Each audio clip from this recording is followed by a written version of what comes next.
Good evening, all. Welcome to the session that we have arranged for the first time, the orientation program for DNB theory exams. So I think the exams are coming up in March or April. The exact date hasn't been announced yet, but we thought it's the correct time to organize this session so that we can give a chance to all our exam-going postgraduate students to discuss with our faculty to get tips on how to prepare for each subject in a an overview of preparation, how to write the paper, how to time our exam in those 3 hours, what to prepare in the last minute, what to focus on, what are the topics that are frequently asked. So we thought we'll have this session by our faculty, and after that 2 of the recently passed out postgraduate students will be giving you first-hand tips on these similar things. One request, all of you can put up your queries in the chat box. Alternately, even after this session gets over, you can send out your queries to the same email ID that was provided in the poster. We could pass on the queries to the faculty and get back to you all. Okay, so I think we'll start with Resmi ma'am. She is the HOD and consultant family medicine at Lourdes Hospital, Kochi. She's also the national treasurer of AFPI. Because of some rearrangement, she will be discussing paper 4 first, and then we will discuss the other papers. Ma'am, over to you. Yeah, thank you.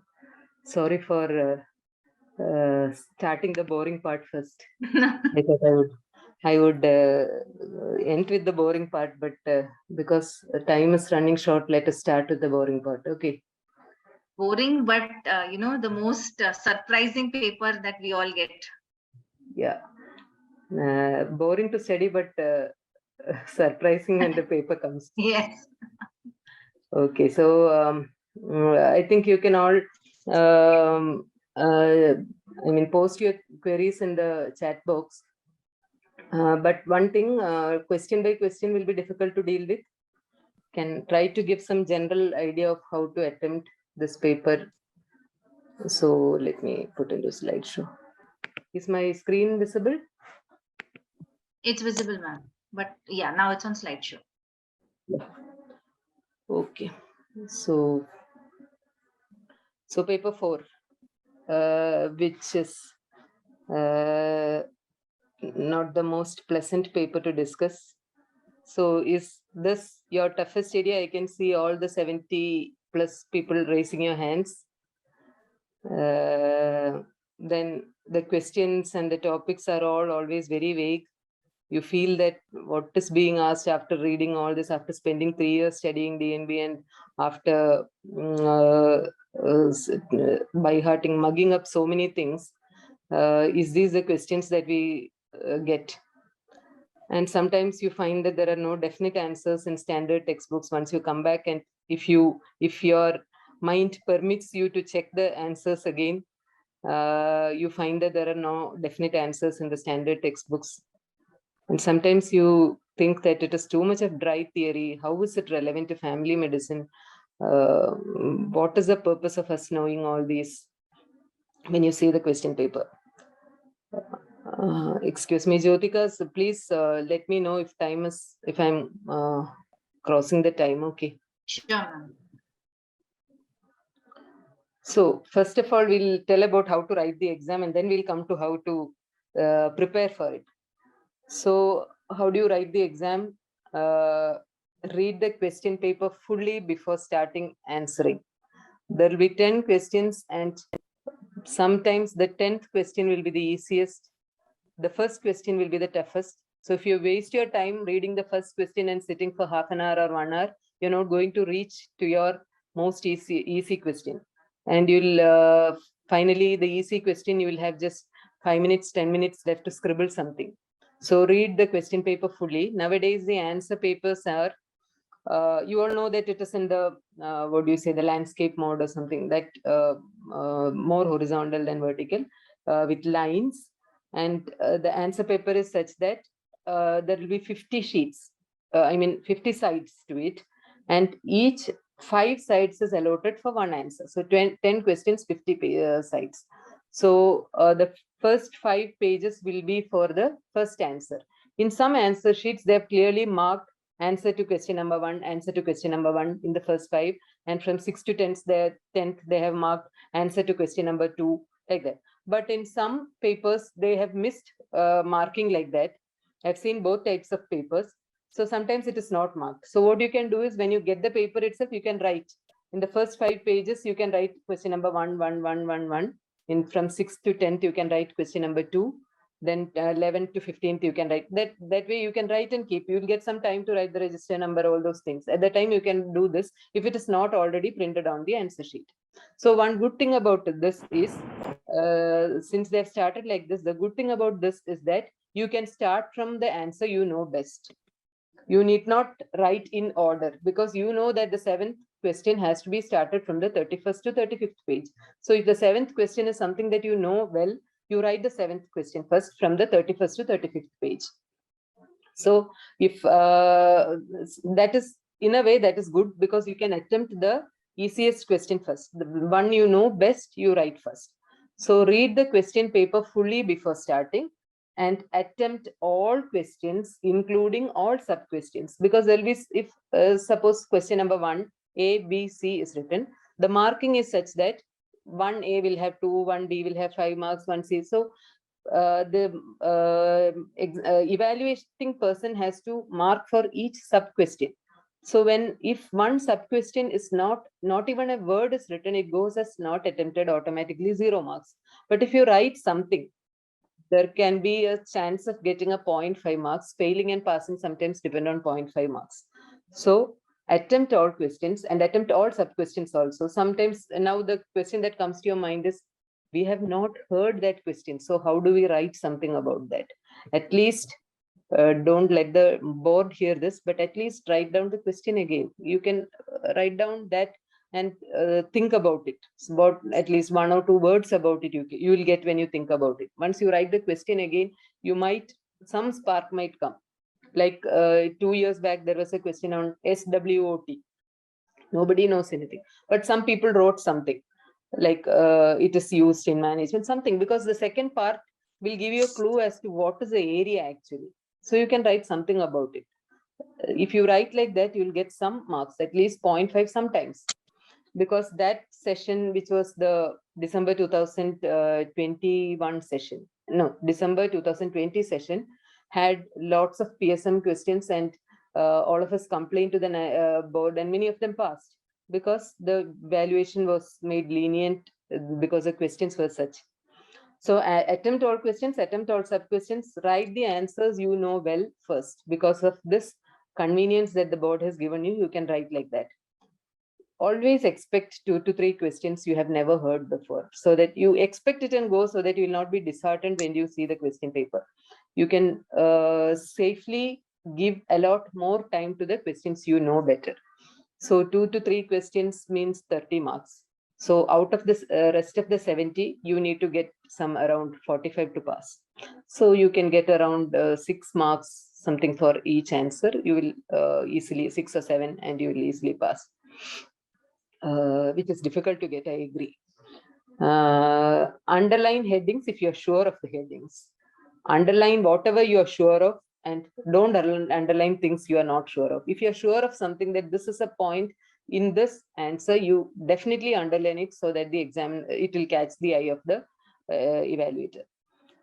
And write point-wise legibly. Don't write stories, don't write essays, because the marking persons get very less time to mark all your answers. So there is no time to read stories. So if you write point-wise, and if it is strikingly written, like with headings and with underlining, it is easier to read and easier to mark. Now, that was generally about all papers. Okay, not just paper 4, for all papers that is applicable. Now, how do you prepare for paper 4? That is the biggest headache. Now, textbooks, you all know. A textbook which you do not like to read is Park's Textbook of Preventive and Social Medicine. So you have to go through Park at least once. Go through park, not go through one chapter of park, go through park at least once. You have to. I know there is very little time left, but at least try to go through. And I'll tell you how to go through park later. Now, Murtak's General Practice, that is one book. Then Rakel's Textbook of Family Medicine and Oxford Handbook of General Practice if you are so much running short of time. And other sources, which is the most important sources, are your ward work experience, your thesis work experience. All this will help in paper 4. Because sometimes questions will be on research methodology, sometimes questions will be on p-values. If you have done your thesis well, if you yourself have done your thesis and you know how you wrote a protocol, how you wrote, even if you don't know, if you have not studied the methodology, you can think about how you did your thesis and write something. And your ward work experience always helps, because sometimes there was a question like somebody had asked that doubt, referral and consultation difference. So I know many were confused with that. But you think of what you do in your ward, what your consultants do in the ward. When do we refer a patient? When do we consult with something? So what is the difference between that referral and even in the public health system? What do you mean by referral? Referral is you refer to somebody and then it is sometimes it is for a permanent solution, you refer to somebody, or sometimes it is a cross referral. There is something you have to refer to, some disease which you have to refer, and the remaining you are treating. That is referral. There are different types of referral. You can read about it. I'm just telling an example of how ward experience will help you. Consultation is you give a consultation, they write an opinion, and it is up to you to go with it or not. The patient is primarily yours. You are just consulting somebody for getting their opinion. So that is what we do in wards, right? So from that, you can write at least 2 or 3 sentences into it, and that will help you get 0.5, 1 or 1.5 or 2 marks. That is sufficient. That might be sufficient sometimes to get a pass mark. So that is how your ward work experience sometimes helps. And there are questions on patient-centered care, or how will you manage as a family physician. All these things, you should not get shocked seeing this question, thinking that this is not given in the textbook. These are not given in the textbook, but these you can write. How do you approach in your daily, if you are passing this exam and going out, you are a consultant. So how will you see a patient who comes with this to your clinic? What all will you ask in the history? What all will you consider? What all family things you will ask? What all past history will you ask? What all will you ask about the community he lives in? What are the anxieties that you will address? These all will make up the answer. So never worry that this is not given in a textbook. Nobody taught us this, or we are not supposed to read this from any textbook. Don't think like that. Just write from your experience, and that will be the best answer sometimes. So another thing is, being a very very boring subject or a dry subject, if you can form study groups and learn it, good. But don't form study groups with people with different wavelengths. If your pace of study is different from somebody else's, don't try to sit with that person and study, then it will again create confusion. So better form study groups either for sitting together and studying as combined study, or either giving targets. Today you read this, today I'll also read this, you'll also read this. In that form also you can form study groups, so that you can you can compare with others, not comparing how much they studied and how much I studied, but at least you can get a target how to move daily. Allot the most alert time of the day to read paper 4. If you read paper 4 when you are sleepy, already it will make you sleepy, and then again you are not going to concentrate on that. So allot the most alert time of the day to read paper 4. Don't allot one full day for paper 4 or one full week for paper 4. You're going to get bored.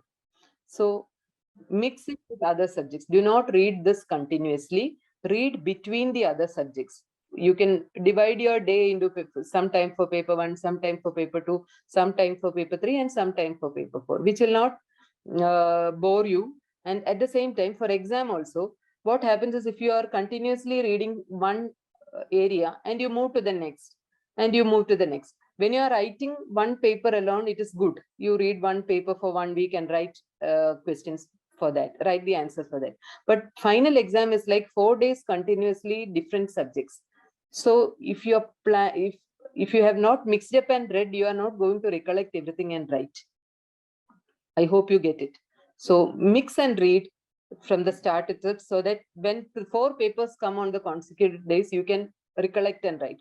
Otherwise, what happens is you read for 1 week something, and then you like your final MBBS exams, when you get 5 days in between each exam or 3 days in between, then you can read the whole subject and just vomit it out on the paper, and then next.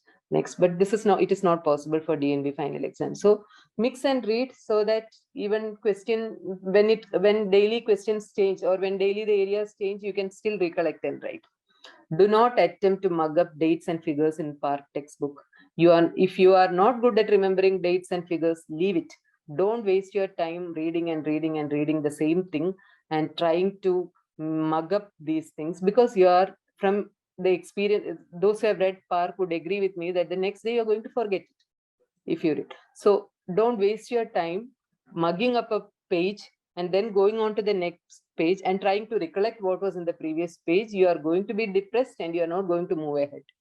So just go on reading PARC. I mean, like a story or like an essay, read 1 chapter from beginning till end. Come back when you have time, read again. So 1 or 2 or 3 times you read, you will, something will retain in your head. Otherwise, if you are going to if you are going to say that I will make this thorough and then only move to the next chapter, it is not going to move. It is not going to work. Now you might have maybe 1.5 or at the most 2 months for exam. And it is not going to work like that if you plan to mug up dates and figures. And do not attempt a new method of learning. Like I always say this, if you have not made notes till now, don't try to make notes now, because you will not be able to cope up with that. If you are a person who just reads and memorizes without underlining the textbook, don't try to underline now. If you are a person who underlines and that gives you satisfaction, then do that. If you make notes from the beginning during your MBBS days, okay, do it now also. But at this point of time, don't try a new method of learning. Don't say that person makes notes, so let me make notes, or that person underlines, so let me also underline. No, each person has a different way of learning, different way of memorizing, different way of putting answers, different way of presenting answers. So be confident about your way of learning and your way of presenting answers, and go ahead with that. Do not attempt a new method of learning. Do not try to learn from notes prepared by others. You are going to get confused, because when you read notes prepared by others, you will not get that feel of reading a textbook. Or if you're preparing your own notes, okay, fine. Otherwise, read textbooks. Don't start reading notes or guides or whatever, because you are going. I remember one of the consultants from CMC Vellore saying that person, when he sits to mark an answer sheet, what goes through his mind is, see, this person is going to treat my family after he passes out, or he or she passes out.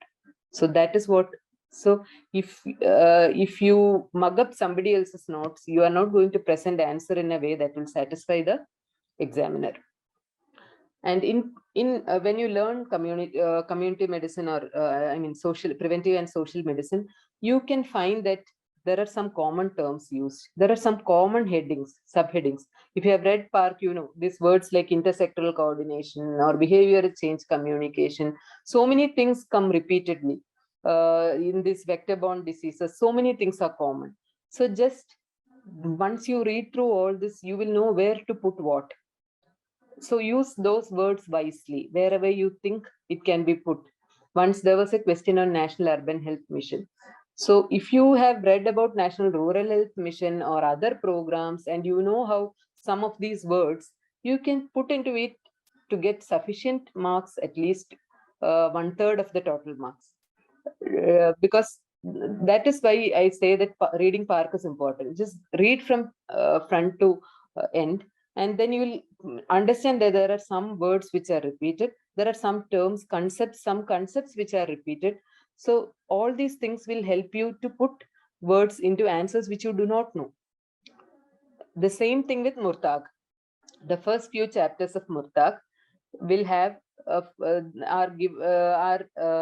necessary. If you read those chapters, you can give answers to these questions like patient-centered medicine or role of family physician. In those, you can put those ideas into that.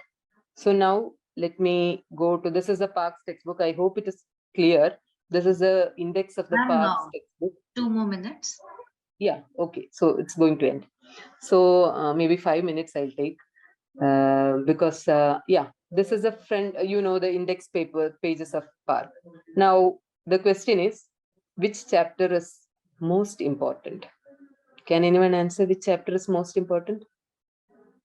I don't know, because questions come from all chapters. Questions have come from all chapters except maybe the first chapter. Every year, every session, one or the other questions have come from all these chapters.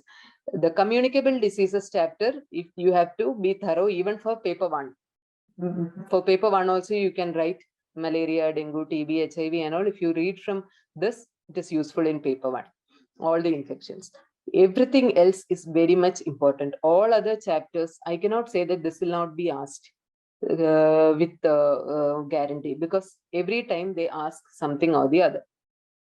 Now, specifically nowadays, something has been asked about research, screening tests, confidence interval, statistical methods. All these they're asking, because they then both thinks that you should be ready to publish your research. You should be doing research. So such questions are now more frequent. So go read more about the statistics chapter, that is health information and basic medical statistics, and the screening for disease chapter. And the communicable disease, non-communicable and health programs all come together. Now the preventive medicine in obstetrics, pediatrics and geriatrics will help you to answer paper 3 also, because, and the demography and family planning, those 2 chapters, if you read, you can answer questions in paper 3 also, because most of the questions of OBG and pediatrics will be from that part.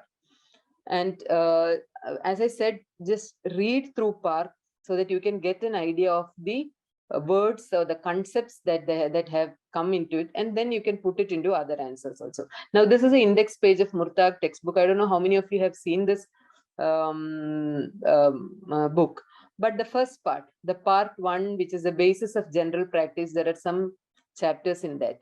The nature, scope and content of general practice, family consulting skills, counseling skills, all those things. If you read those 18 chapters, it's like a story. Don't worry that you have to by heart everything or mug up everything.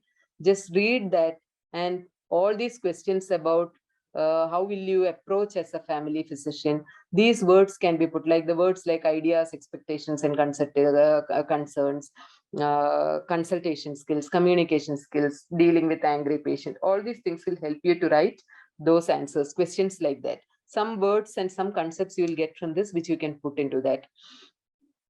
And this is the first part of the Rakel's textbook of family medicine. Again, see the part 1, principles of family medicine. They've given family physician, care of elderly patient, care of dying patient. So from these also you can get some idea about such questions. In the last 3 sessions, one question has been repeatedly asked, which is 3-stage assessment.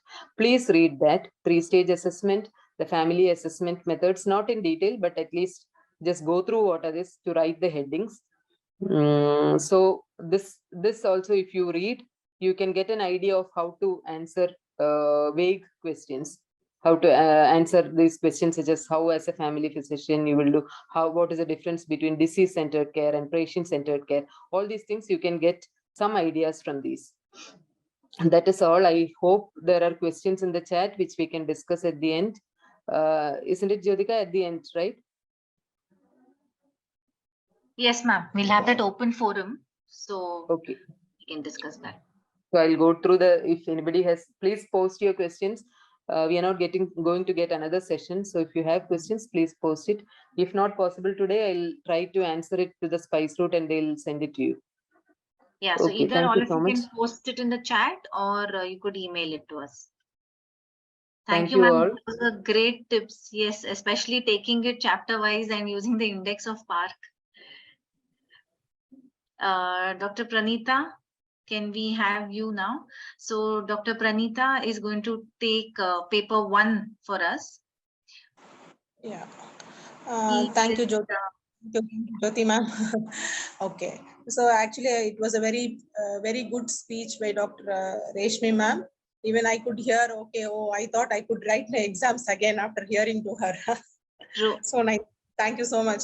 So ma'am, so first as such, I think the exams are going to come another 1.5 months to 2 months. And the final year students, and this year most of the students who have come up with DF first years and second years are quite worried about their exams by the national board. How are we going to write? So like I just thought I could share some of my points, because we have around 10 years of the DNB program in our hospital where I'm working now. And I've recently I mean, during these 2 months, I've asked my students also to prepare for the exam well, so that it'll be easier for them to revise for the final exam. So actually, I got actually we are conducting I mean, fact-like exams, fact-like theory exams in our hospital every 10 days, giving them around 10 questions to 15 questions, and then asking them to prepare for it and write it down as you write in exams, so that it will be easier when you come to the final exams. So I've just randomly taken 2 to 3 questions from the previous 5 years, and I thought I could discuss how it can be written. But as of the instructions, ma'am has already given the general instructions that you are supposed to attempt all the questions in order. The question paper says you have to answer in order, but as ma'am said, you can go up to 7th, 5th, or 4th questions according to your wish, whichever you feel I'm better in writing, you can start with. Then, as you already know, the questions carries 10 marks, and they have subdivisions where the marks are subdivided as 2 marks, 3 marks, 5 marks, or 2 marks. So what you are supposed to do is read the question carefully, because it is always tricky. The questions are always tricky. And when you complete the question, the answer may be sometimes present in the question. For example, I'll tell you when I just come into the question discussion. And you should be very clear and legible in writing. And always they have give, and always draw a diagram or a flow chart if you think I can put up with a flow chart, or a table when you start writing the exams. So either you can write in black pen or blue pen, you can draw the diagram in your pencil. Okay, so I don't think so any other color pens can be used. Okay, and one thing is you've got 10 questions and you're supposed to answer in 3 hours.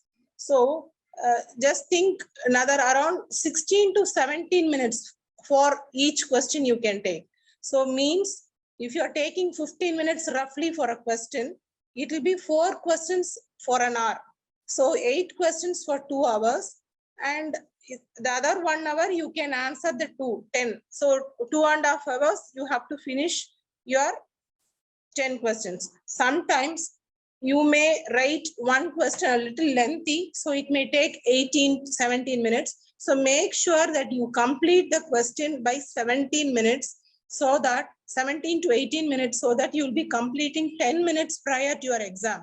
Because they will ask you to tie the paper, your numbers will have to be rechecked, and exactly at third hour, at the end of third hour, they're going to collect your answer sheet. So make sure you each questions you take only 15 to 17 minutes for completing each question. And each question has to have a diagram, a flow chart, or a table, so that the examiner who corrects it feels, okay, you have done good. You don't write in paragraphs, always write in points. That is number 1 point. Number 2 is, when you what questions am I going to read in general medicine? So it's like general medicine only. So it's going to be 8 questions of general medicine. One may they ask from one they can ask from psychiatry, one they can ask from dermatology. So 8 questions are going to come from general medicine. So what am I going to cover in it? So actually there I will share a set of questions which is most frequently asked for the last 10 years with spice route session to Jyotika ma'am, so that she can share with you and make sure those topics are being covered by you. I can share it with ma'am. So we have just prepared the repeated questions that has been asked in paper 1. So I will share it with you. Please ask Jyotika ma'am. That is number 2. So most of the time, how do we start preparing for paper 1? Where do we start from? Do we start from which system? So if the time permits, I think you would have read through CVS, RS and abdomen. You either go as system, in the system, the important questions. This is one way of reading. The second way of reading is going through the last 10 years question paper. 10 years question paper. If you read through paper one of last 10 years, and you will be covering almost 70 to 80% of the questions. So that is the second way of reading. Either you go as chapters, systems, CVS, RS, abdomen, or the second way is going through 10 years question papers, so that almost 60 to 70% of the questions will be covered. The rest 30, again, you can go back to the system, and whichever questions which is not asked and you feel it is important, definitely, then I have to read through it. That is another way of reading it. Okay, so that is about reading. Where am I going to start? The second thing, other thing is, when you start reading, so you will definitely know. So I'll just read out one question which was asked 3 years before. So I'll just tell you, it's a 24-year-old young man presents with fever and dry cough since 3 days with no localizing symptoms. Just hear it. A 24-year-old young man, he's having fever and dry cough. Only fever, dry cough, 3 days, and there is no localizing symptoms. And they have asked you, list out the common differentials. That's for 3 marks. So what differentials will you put up? Then how would you manage? That is for 3 marks. Then when will you decide to investigate this patient? That's for 2 marks. Then when will you advise admission? That's for 2 marks. So the marks are split for 3, 3, 2, and 2. So if it is a 24 young man, just I'm repeating it again, it's a 24-year-old young man who's presenting with fever and dry cough since 3 days with no localizing symptoms. Fever and dry cough, what can be your differential diagnosis? They've asked only 3 marks. So you're going to point out only 3 points. Fever, dry cough, it can be any tropical fever, it can be LRTI, it can be acute exacerbation of bronchial asthma. So it can be pneumonia. So any 3 things you can write. List the common differentials they have asked. That's for 3 marks. And how will you manage? They ask, how will you manage? You are supposed to start with your examination, then clinical examination, then your investigation. So how will you investigate this? So when management includes history, examination, investigation, and then goes for treatment. So they have split up the question also like that. How will you manage? When will you, how will you investigate the patient? So it's for 3 and 3. So management is 2 marks and investigation is again 2 marks. So for this patient, so it is fever and dry cough. What investigations will you send? So you write it in points, like the most, when you ask for the history, how was the cough, how was the fever? So you write about the history, write about the examination. So examination, have you found anything? Investigations, what investigations will you send for a fever and dry cough, routine CBC? So write as points, CBC. Then I'm going to check for my sputum examination, AFB gram stain. I'm going to go for my X-ray. So you write down what all investigations you're going to do in points so that it is clear for the examiners also to correct it. They don't want you to write in paragraphs. They want you to write in points. Okay. Then when will you advise admission? That was another question for 2 marks. When will you advise admission? When the patient have severe cough, when you have found out X-ray with pneumonic consolidation, or if you feel the patient's saturation is low, so when the patient needs admission. So it has to be written as per the marks. If they write for 3 marks, write 3 points, 3 differential diagnoses, and those 3 differential diagnoses you are going to write for investigation, management, and examination. Okay, so so you read the question properly so that it can be according to the marks. You write your differentials, and according to the marks you write your investigations. So they have split up so that the marks are split up so that you are appropriate in your writing. They don't want paragraphs. You have to be appropriate in your writing in your differentials, and they want you to write in points. That is number one. Now that is one of the most important point to be taken in writing the examination. And the papers are in horizontal way, as Resmi ma'am has already told you. It is horizontal and it's quite lengthy. So it is the line. There are lines in the question paper. So you write, leave adequate space in between points. Give some space for the diagrams or tabular columns. If you think the answers are too lengthy, even you can put flow charts and start writing your papers, so that it is quite easier for you to finish the questions in the allotted time. So the allotted time will be around 15 to 20 minutes for a question, so that it will be easier. Okay. So, and regarding your psychiatry and dermatology, what frequent questions do they ask? That will be a question, but there are mostly from psychiatry, from dermatology, from the questions will be asked, which is being asked for the last 10 years. So you can cover up those questions which is asked for the last 10 years. Sometimes I have seen one paper with radiology also. They have asked, I think I wrote about PET scan when I did my examinations 10 years before.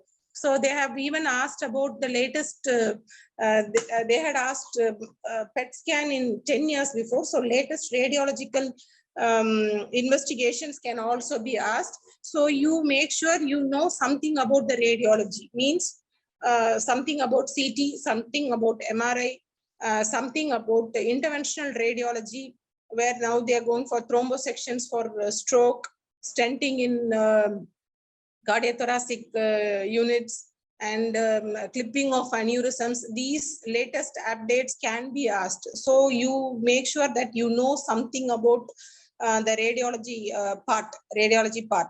So as far as dermatology is concerned, usually it is the most repeated questions they do ask. So the last previous 10 years questions, if you go through, you can just read only those questions and go. And as Resmi ma'am said, out of 10 questions, they may ask around 6 to 7 questions which are repeated, 6 questions. The other 2, 3 or 4 questions will be definitely new to it, and 1 or 2 will be latest to research things or a vague question. So you shouldn't be worried about it. As ma'am already said, you have to attend all the questions. Don't leave any questions, because the left questions are marked as 0. So at least if you write something which you know, which you have clinically seen or heard about it, or you have attended a meeting where they have talked about it, so you can write at least around 4 to 5 lines at least, so that you will be getting 1-2 marks. So the maximum 10 marks, at least you can get at least 1 or 2 marks if even you don't know the answer. Okay, so reading the questions is very, very important. So it's one more question I have just got it some 2-3 years before. So see, when I'm reading the question, the question answer is there in the question. I'll just read through the question, just hear to me. It's a 60-year-old male.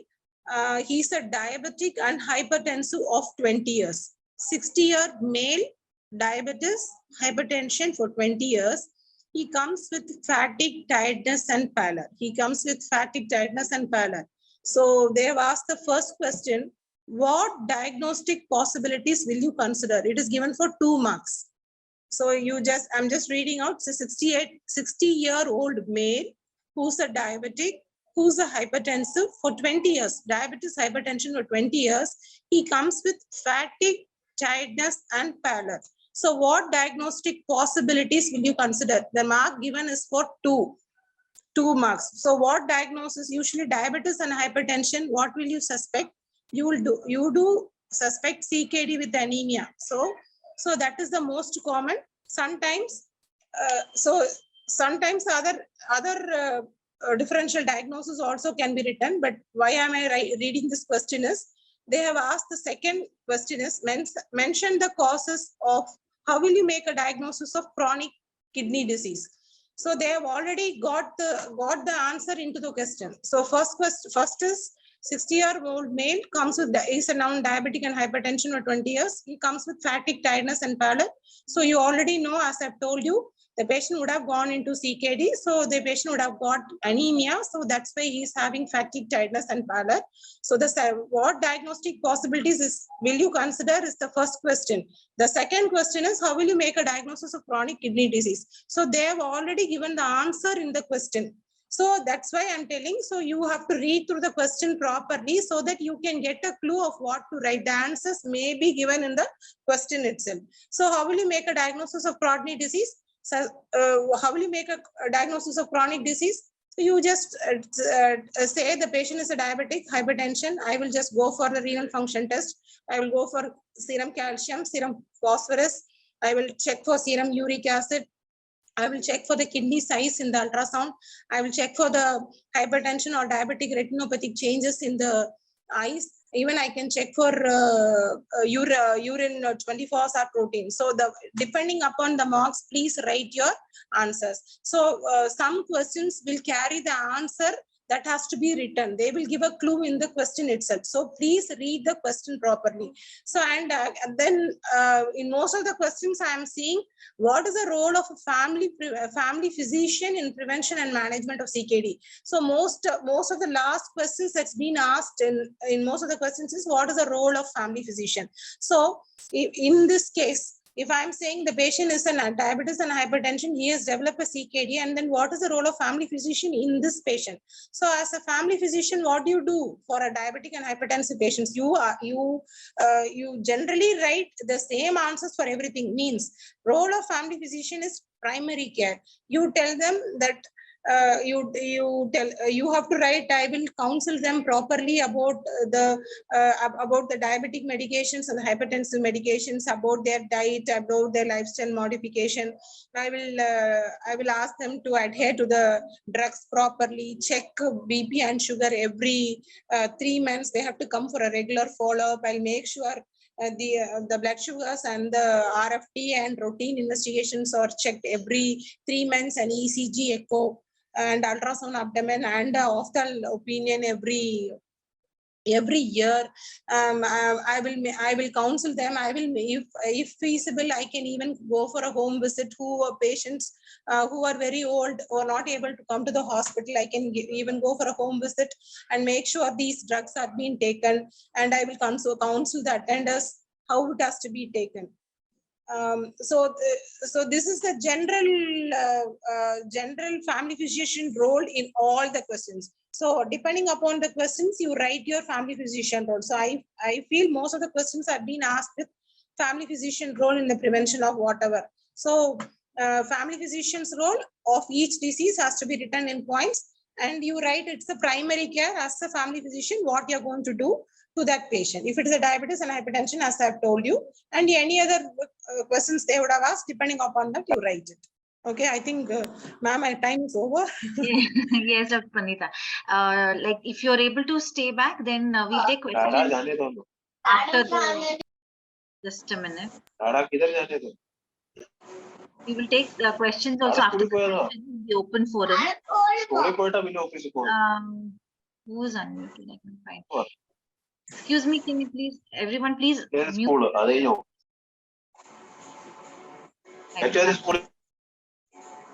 So we can always come back at the end of the session for the open forum, and people have posted questions.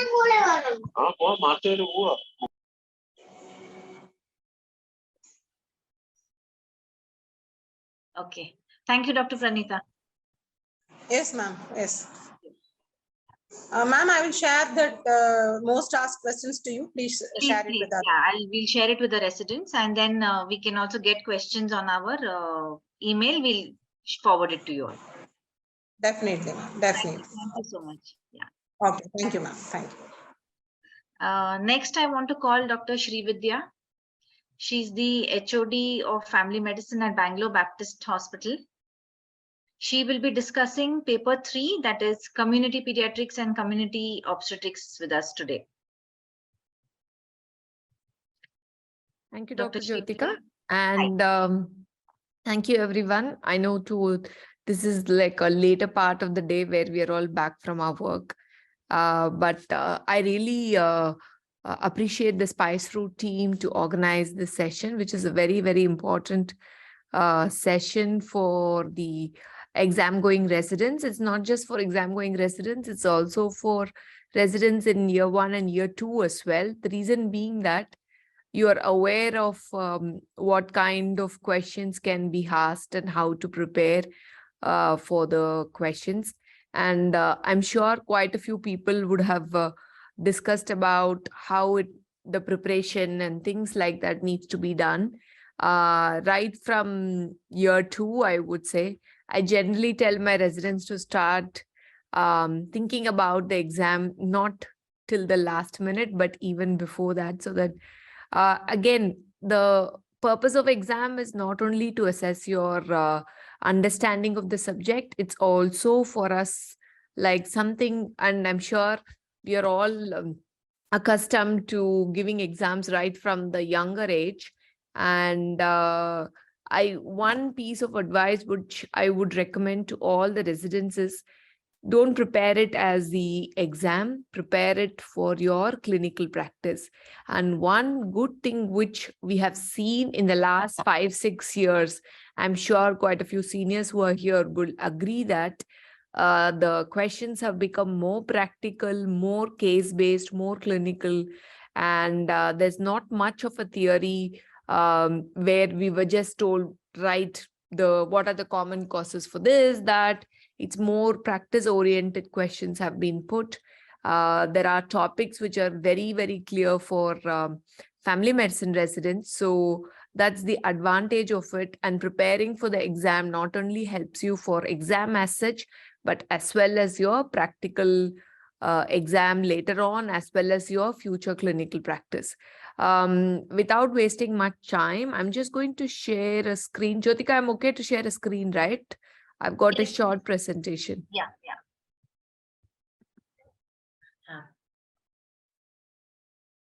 It says host disable participant screen sharing.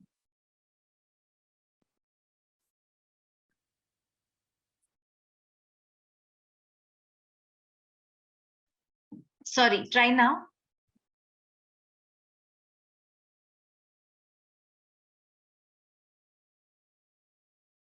Yeah.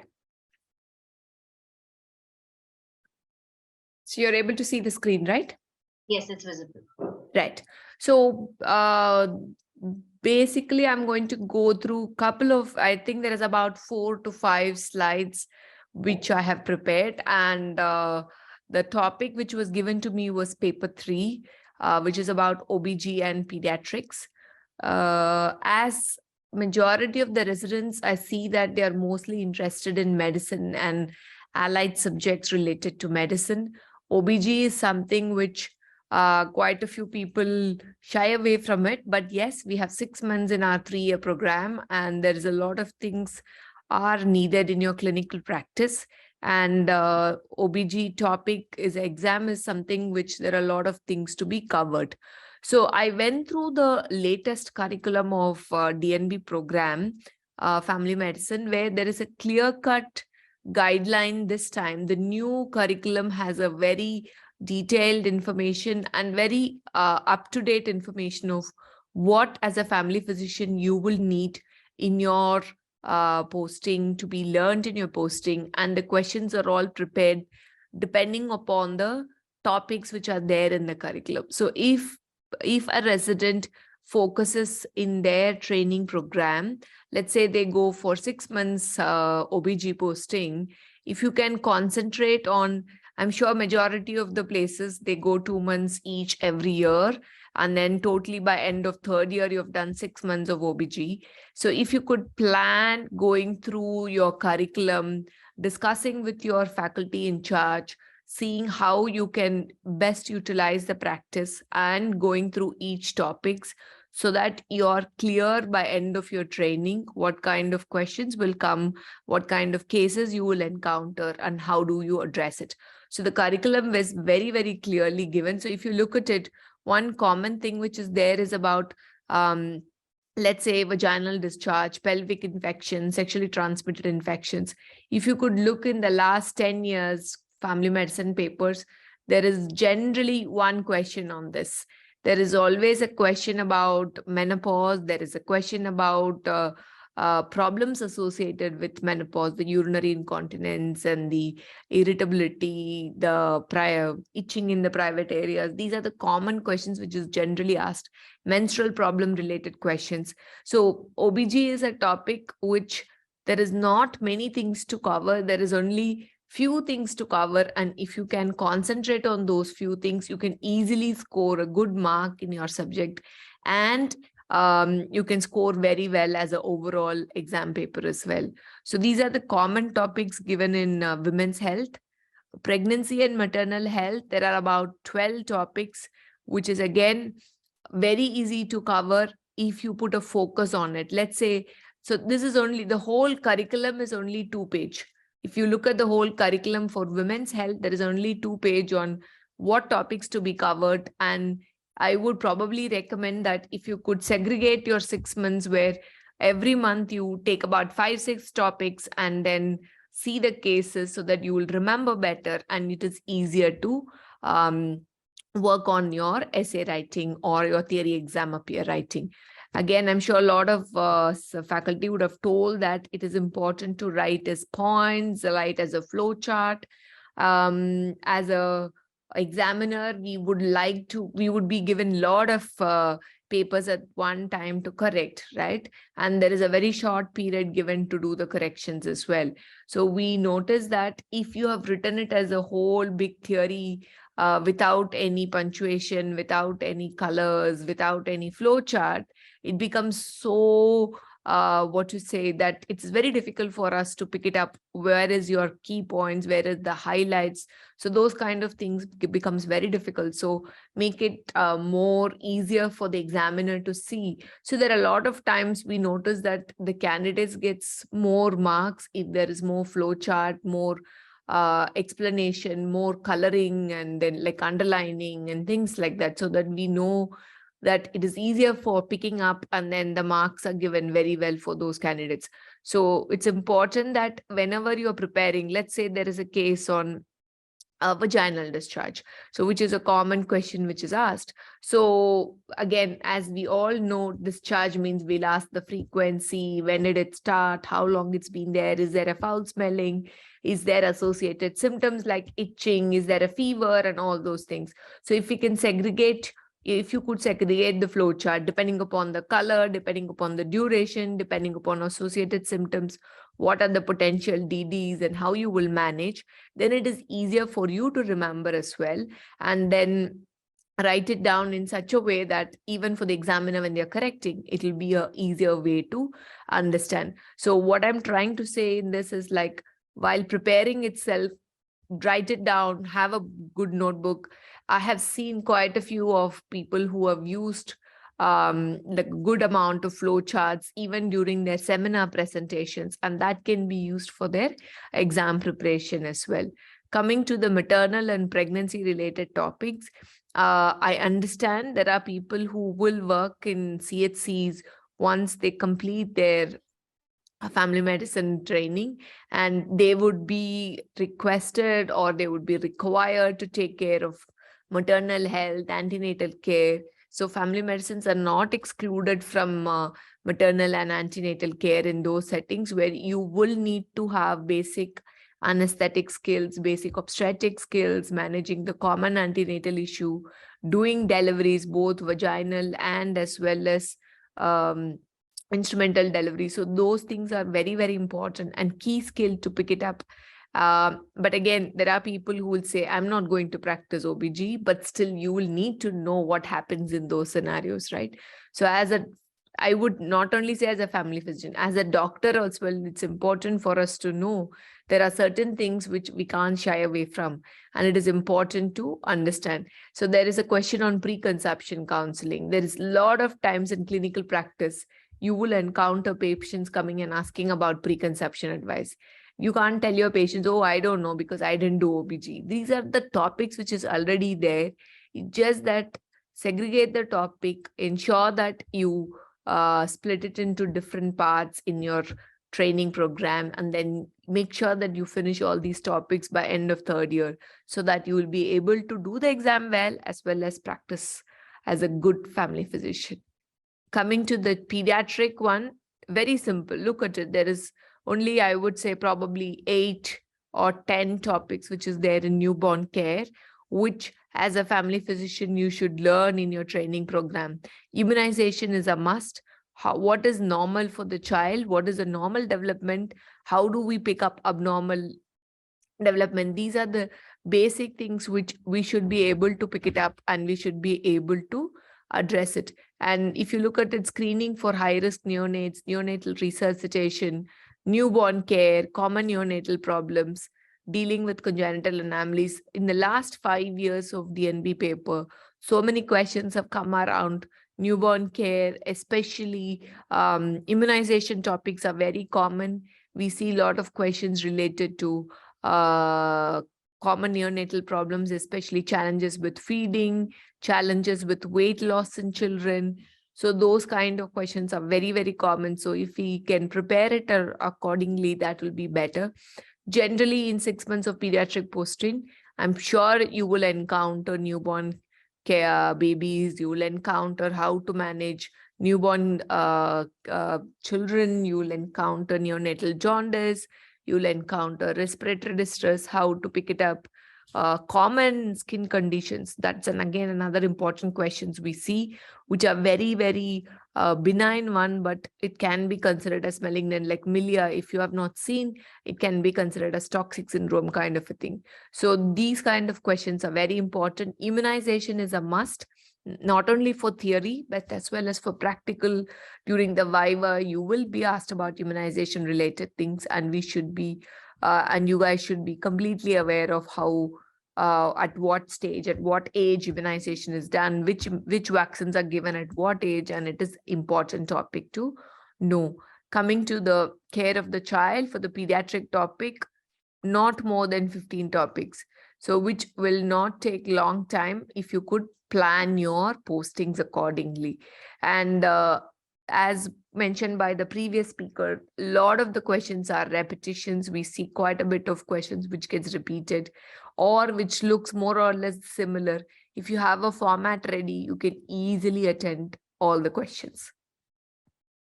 There are a couple of questions which I got it from the previous paper, where, as I was mentioning earlier, it's all practice-based questions, very, very practical, and no much of theory. A 50-year-old lady presents to you with irregular periods for past 6 months. Write briefly on possible causes, history, physical examination, and investigations to assess her. So this is very simple. A woman is going through perimenopausal phase. We commonly see these kind of patients because they are generally are diabetics. They are generally are hypertensive or hypothyroid who comes to us regularly for their other medical conditions. And they then talk about, by the way, I've been having this issue. How do you address it? What can I do about it? So it's important for us to know what could be the cause. Again, perimenopausal is common, but we can't ignore that it's also a risk for malignancy.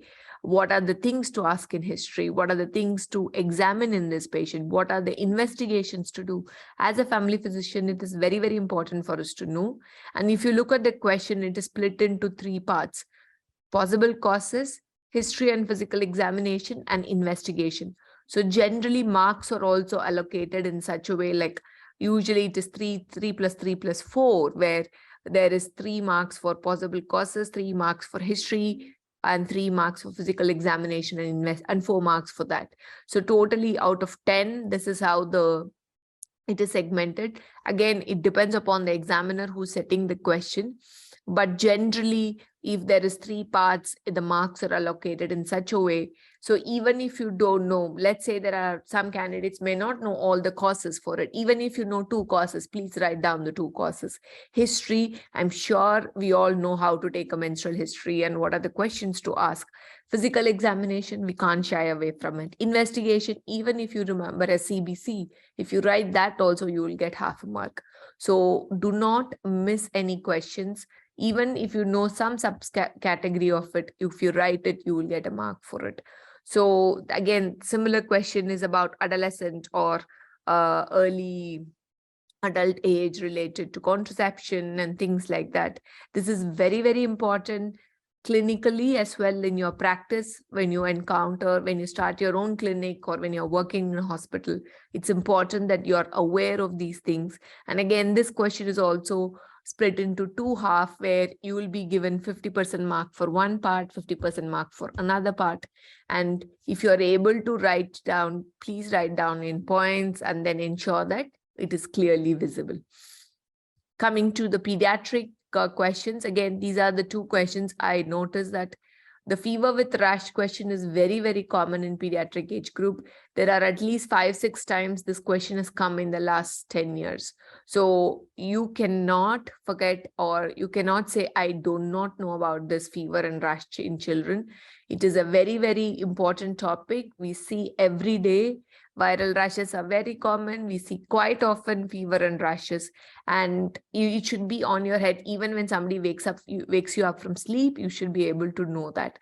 So that is an important topic. You cannot shy away from it. Again, there are few public health related topics in pediatrics. One is about PEM. The malnutrition question is very commonly asked, either in theory or in your Viva OC.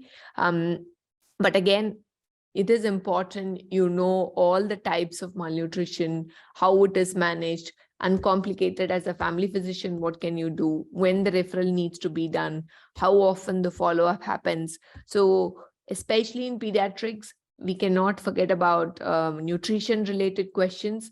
You should know about immunization.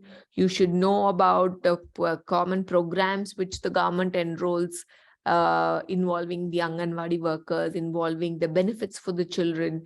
You should also be aware of certain infectious diseases, which is very commonly seen in children.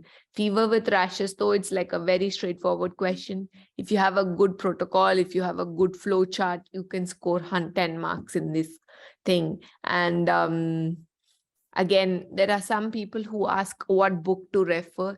There are multiple books. Raquel is one. I'm sure people would have discussed about books. Still Opigai, and then other Lakshmi Sheshadri for OBG, and few of my residents read Shah and other things as well. So do not go into multiple books. If you're comfortable with one particular book, please pick it up. And it's always good idea to go through the recent guidelines. That's why I suggest that common topics get up to date with what are the new guidelines and what needs to be done. So if you are aware of it, and then if you're making it as a flow chart, that will be the best way to go about it. And one piece of advice is, please do not have 10 books with you just before the exam. Go through one book, another book, go through one chapter from one place to another place. So please do not do those kind of things. Stick with one set of books. I would probably suggest start your preparation quite early on. Make your notes, and then that note should be your reference material for your future use.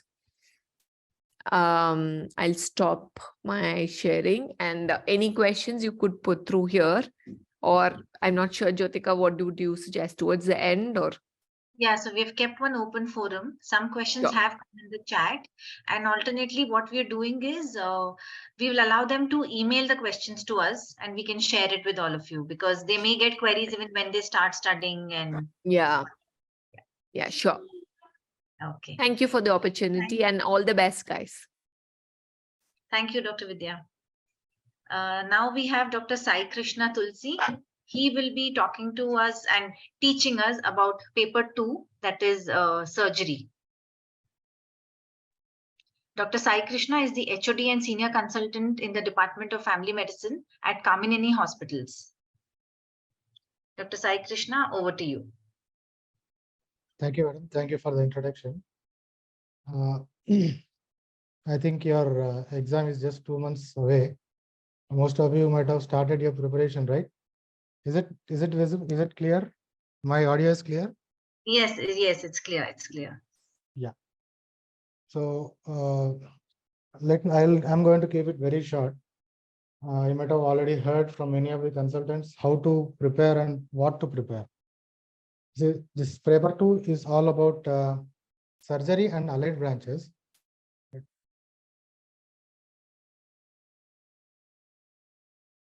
Just a minute, I'll share my screen with you. Yes.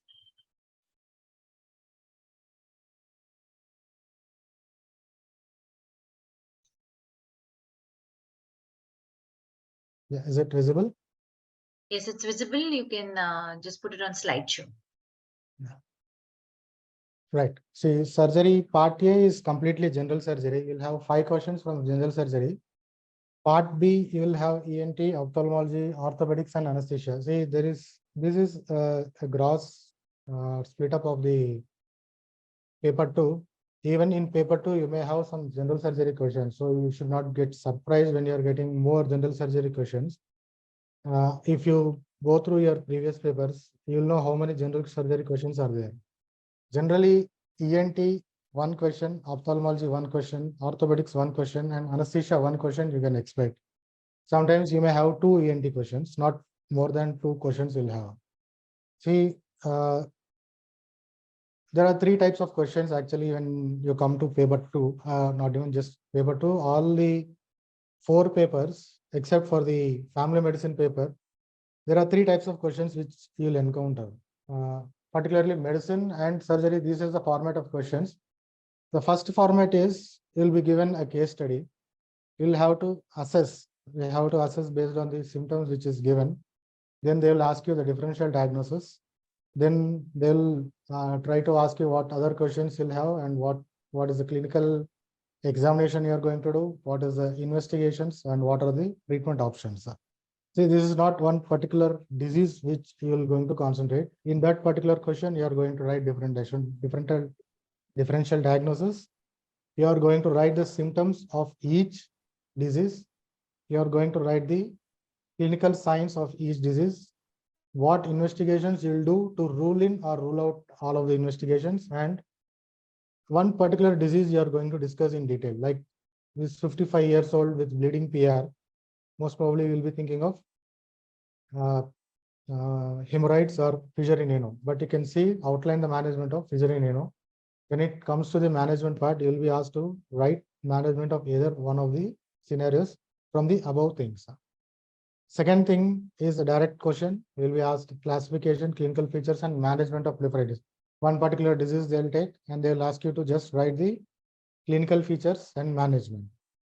The third type of question is they'll split it. They might ask you a part in anesthesia and part in surgery, or they may ask you write the steps of anesthesia, or they might ask you to write the steps of particular surgery. So when you can see this clinical type of questions in the previous years, you can see in June 2018, there are only 7 questions which are clinical types, but you can see the recent years, 9 questions were in the clinical scenarios. So why do I want to present this scenario to you?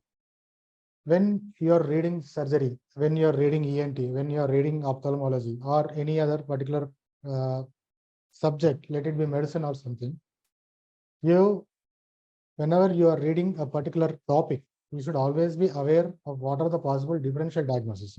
Or simply put, I'll say you just have to concentrate more on the symptomatology than on the particular disease. You should concentrate more on particular approach to that particular symptom. Like we have seen that bleeding PR. So it is not just one topic. You have to read the whole entire spectrum of that bleeding PR. So it will take a lot of time. But if you know the differential diagnosis, and if you know how to approach that, maybe it is easy to write in the exam. So all your questions in your recent exams were mostly of the clinical types. So you will be expected to know the differential diagnosis of one particular symptom rather than a particular disease. So this I want to say is because you are going to write what you have done in the wards and EMD. There is nothing new. There is nothing new you are going to put in there. Whatever you have done, like if you have a chest pain in your emergency, if you have pain abdomen in emergency, how are you going to approach that case? That is what you are going to write in the exam. They are not expecting you anything new from you. See, we have seen, or maybe I have heard many people telling me that you will be treated as a general surgeon in general surgery ward. You will be treated as a obstetrician in obstetrician ward. I don't believe that kind of concept. We are family physicians. We don't need that kind of depth in that particular things. What you need to know is how to approach that particular diagnosis and how to adequately evaluate that condition. So that is what your questions are going to be in your future. That is what your questions are going to be in your theory exam and also in your practical exam. So when you're reading a particular topic, just go back and think what you have done, what you have learned in your emergency department, what you have done in your ward rounds, correlate all that and try to prepare in that manner. Don't break your heads reading that one acute cholecystitis, start from pathophysiology, start from introduction and so many topics, so many things about that one particular cholecystitis. There is so much to read. Don't break your heads in that way. What we need, you take that much only. And this is also, I want to tell you, see, acute cholecystitis is an overlap. You'll read it in medicine, you'll read it in surgery also. How much you need in surgery? You should know how to elicit the signs, you should know how to elicit the symptoms. They are not going to ask you how do you perform the laparoscopic surgery for cholecystitis. They will just ask you what is the management. Maximum, they might going to ask you where do you give the incision. If you remember that much, that is enough. And again, going back to the previous one, you see, in the first question, passing this exam is very easy nowadays. Why I say that? If you see the second question, you see classification, clinical features, and management of liver-itis. It is very broad. It is very broad, and you have to write a lot. But if you see the first question, we'll just have to write the differential diagnosis. Okay. So if you write 10 differential diagnoses for one particular answer, you are sure to get half of the marks. See, list differential diagnosis will carry 2 marks. Further questions will carry 2 marks. Clinical features will carry 2 marks. Outlining the management will carry 2 marks. Even if you write 10 pages for differential diagnosis, it is going to give you maximum 2 marks. It's not going to give you more than that. We have to write only the differential diagnosis. Second question is assessing the clinical features. So if you write at least 10 points in each category, you are sure to get 1 mark. Suppose you don't know anything about the management of fissure in ano. You don't know anything. What you need to do is just write something. You just attempt. Previous doctor was saying the same thing. None of the questions are to be left unanswered. Previous years, we have seen people failing with a margin of 2 or 3 marks. You know why that happens? Because many people, they don't write any answer because they don't know anything. This secret I want to tell you openly. If you write something for anything, the examiners will be forced to give marks, even if it is relevant to the question. Even you have to write something, even it is irrelevant, you have to write. You write something for the management of fissure in ano, you have to be given marks. So don't leave any question unanswered. Second thing is, each part will carry individual marks. So even if you write something in each part, you'll get the pass marks. Okay. So this kind of questions, it is easy to write. But when it comes to preparation, it is not just a theory. It is not just the SRB manual. It is going to help you. All your 3 years training, whatever you have learned through this 3 years is going to help you. Not the end of the preparation or not the just SRB manual. Are the people, are you guys getting what I'm trying to tell? Are you able to understand? Can anyone just unmute and tell me whether you have understood what I've told till now? Yes, sir. It's audible and clear, sir. No, it's not about audibility. Are you able to understand what I'm talking? Yeah, yes, sir. You're able to understand. Yes, sir. Right. See, what are the books to read? I'm just putting it. I don't want to scare you. Just be with me for till I complete my topic. For surgery, you have to read SRB manual. Anesthesia part is also good in SRB manual. ENT, you have to read DINGRA, some people have read Logan Turner in their MBBS. If you are good with that, you go with Logan Turner or Dhingra is enough.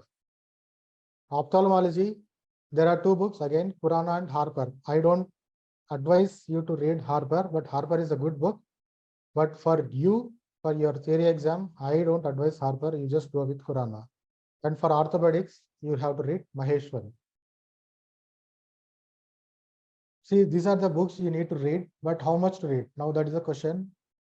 Where do you draw the line? Are you going to read complete ENT Dhingra? Are you going to read complete Purana? Are you going to read complete Maheshwari? See, how much, this is the question. So I would say you just have to know the common things, common diagnosis which you are facing in your emergency department or throughout the 3 years, whatever common conditions which you have faced and managed, those are the things which are going to appear in the exam. Okay. So I don't think or I don't expect someone to ask you about myotonic dystrophy or retinoblastoma in ophthalmology. I don't think those kind of questions which are going to appear. And I'll just show you what are the important questions which have been asked in the previous exam. But for you to know common conditions, you need to know. There are some conditions which you need to know in depth, like diabetic foot, Raynaud's phenomenon. There are theories how you are having this particular vascular diseases. Those things you need to know. You need to know the pathophysiology of diabetic foot. Those things are compulsory. There is no saying no for that. And that is an overlap in medicine also. So it's not such difficult thing to read it in surgery. Common conditions, steps of surgery have been asked in the previous exams.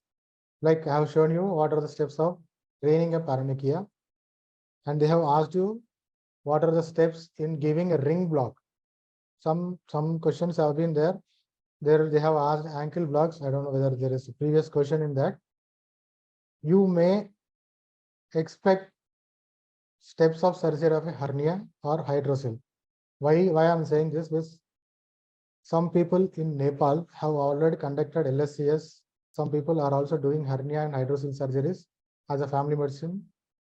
Tejas, you are supposed to be knowing the steps of hernia and hydrocele surgeries. When I was giving my PG exam, in practical exam, they have asked me what are the steps of hernia surgery. So they expect you to know minimum basics of all these things. And pre-operative and post-operative management is very, very, very, very, very important. You cannot skip pre-operative evaluation. You cannot skip post-operative management. And post-operative management varies with individual surgery, individual disease. So when you are reading a particular disease, please concentrate. How do you evaluate? How do you do a pre-operative evaluation? And what are the post-operative complications? Like, say, if you are doing a like small bowel surgery, you are just removing the part of intestine. So they might ask you what is short bowel syndrome. So something like that you need to know. Not all the topics are important for you in surgery, in orthopedics, in ENT, in ophthalmology. Whatever you have faced regularly, you need to read. You should know that very, very, very thoroughly. Like common question is red eye, then glaucoma, then sometimes cataracts, then blepharitis, then sty or hardiolum,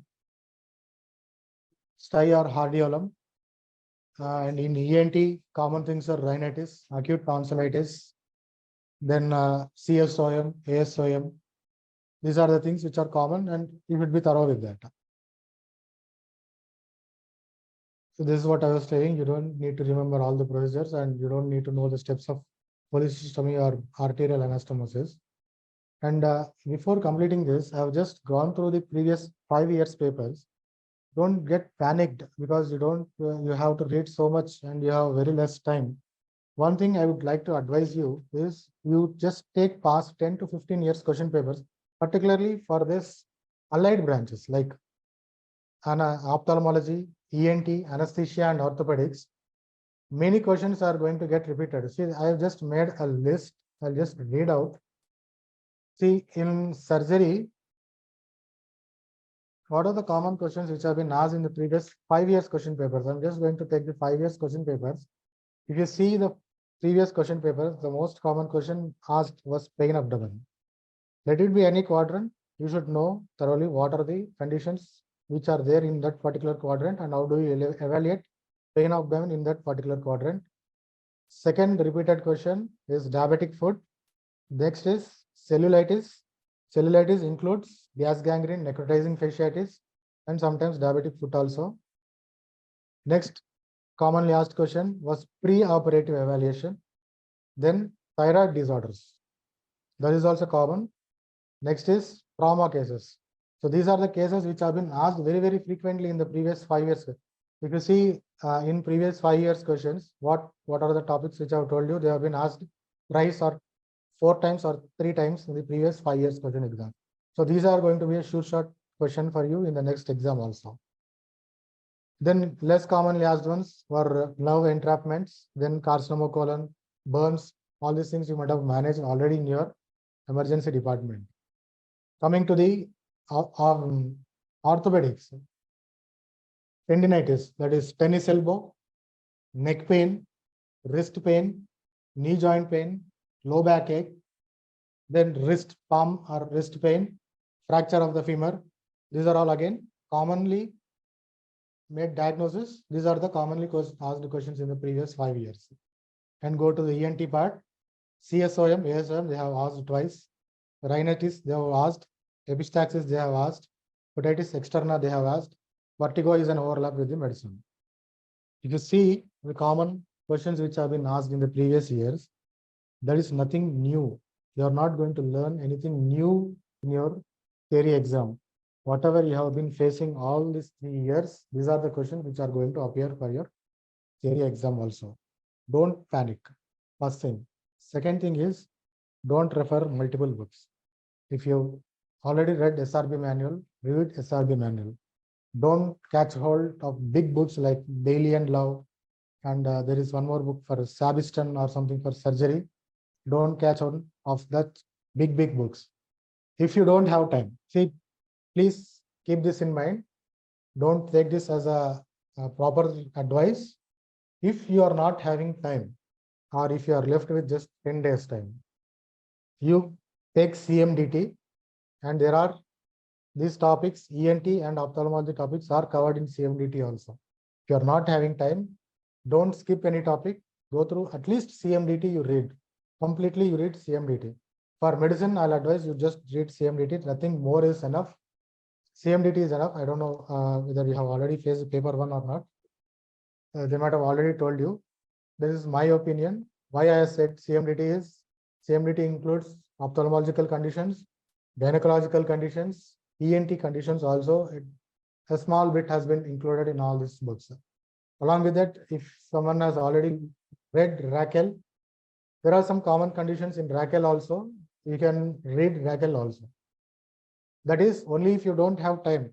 If you are having time, if you can plan properly, if you can give at least 10 days time for each subject, just mark the previous questions, read the common questions which have been asked repeatedly over the previous papers.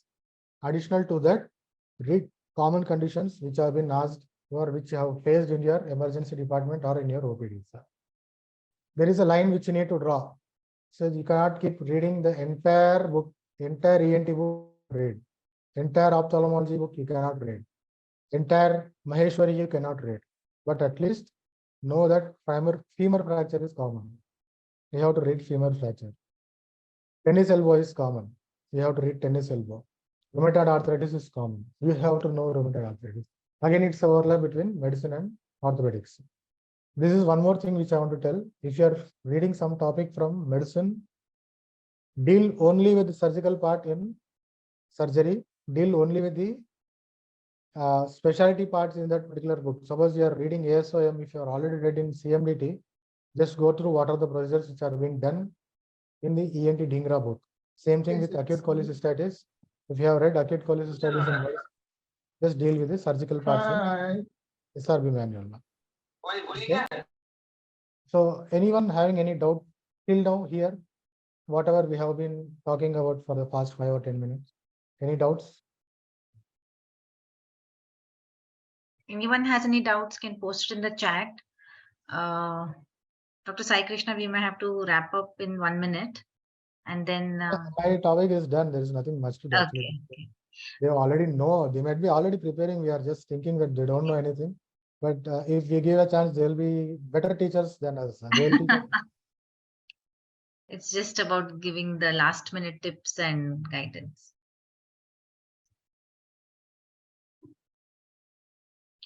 So if you have any questions regarding any preparation part and how to deal with any particular topic, please feel free to mail me.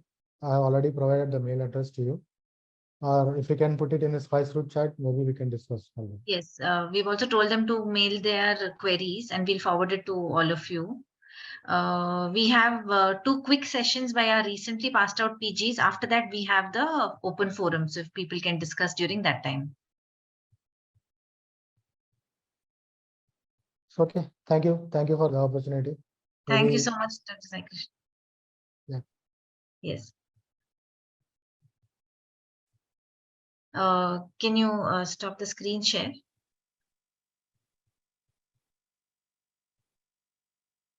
Okay. Next, can I call Dr. Jossy? Dr. Jossy recently finished her DNB family medicine from Holy Spirit Hospital in Mumbai. So she is going to give us tips from the students' point of view.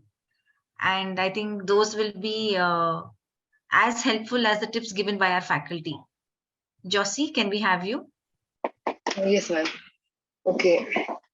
First of all, thank you, Jyotika ma'am, for giving me this opportunity to help our upcoming family physicians. So I am Dr. Jossy. I recently passed out from Holy Spirit Hospital, Andheri. I just gave my exam in June. So here I'm going to talk to you about how to use previous question papers. So first of all, I will share the screen.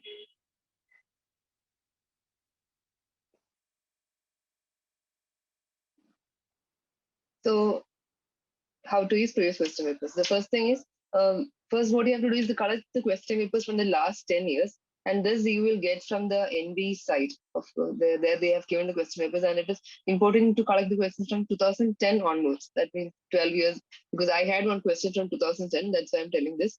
Then after you collect, what you have to do is you have to write down the topics for each subject. For example, we have got about medicine, END, Opthal, everything. So it will be good if you are able to write down the topics under like medicine, Opthal, ENT, surgery, like that.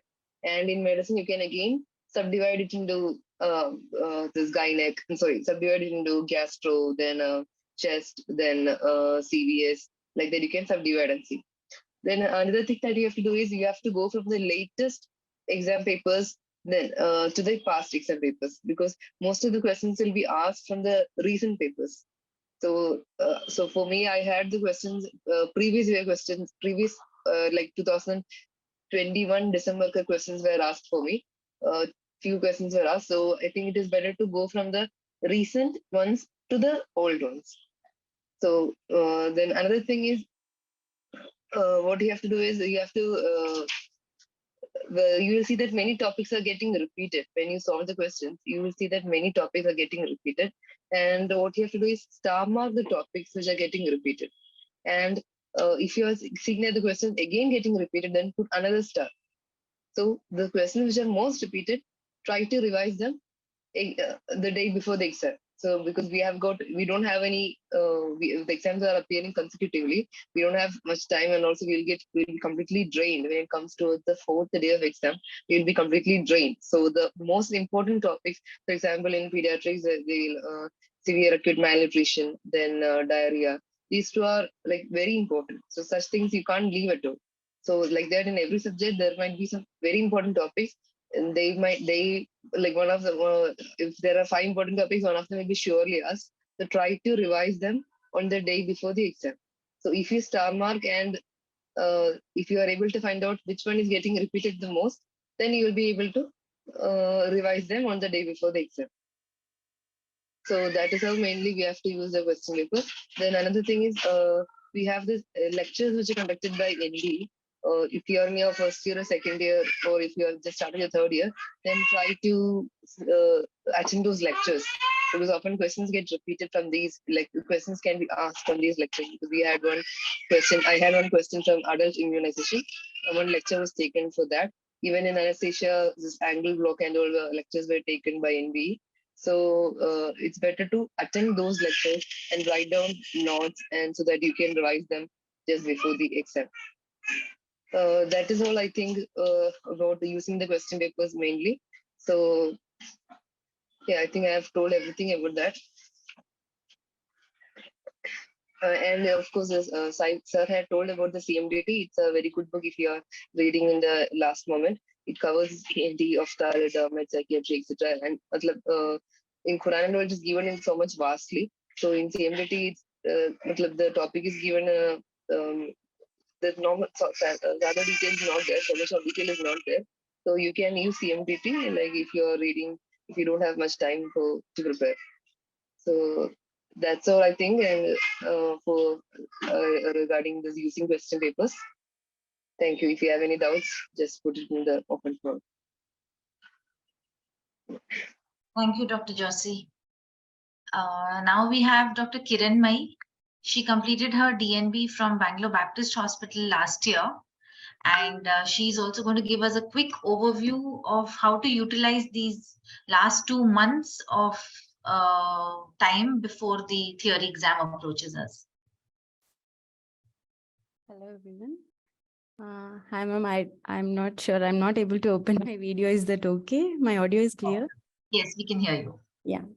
So I'm Dr. Kiran Mai. I finished my DNB family medicine recently. I've given my final theory in December. Now I joined as a senior registrar in community health department in Bangalore Baptist Hospital itself. So coming to my topic, how to utilize next 2 months for the best results.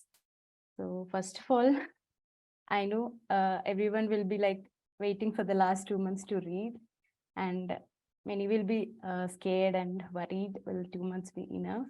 But I think in the end, all of us will come to that point where we start studying at that point. So trust me, 2 months are good enough to pass your exam, but you should know how. So first thing you need to do is smart work. So I know anyone can do hard work. Like you can't put 12 hours to study because we have to be working and then we have to make time to study. So I would say utilize your time smartly. That will give you the best results. And especially in the last 2 months, you need your smart work to play. So, but how do you work smartly? So I would say, firstly, we can strategize our preparation. So making strategies do help to maximize the preparation. So like everyone has their own way of taking time. So few people sit for few hours and then read maximum and gain knowledge.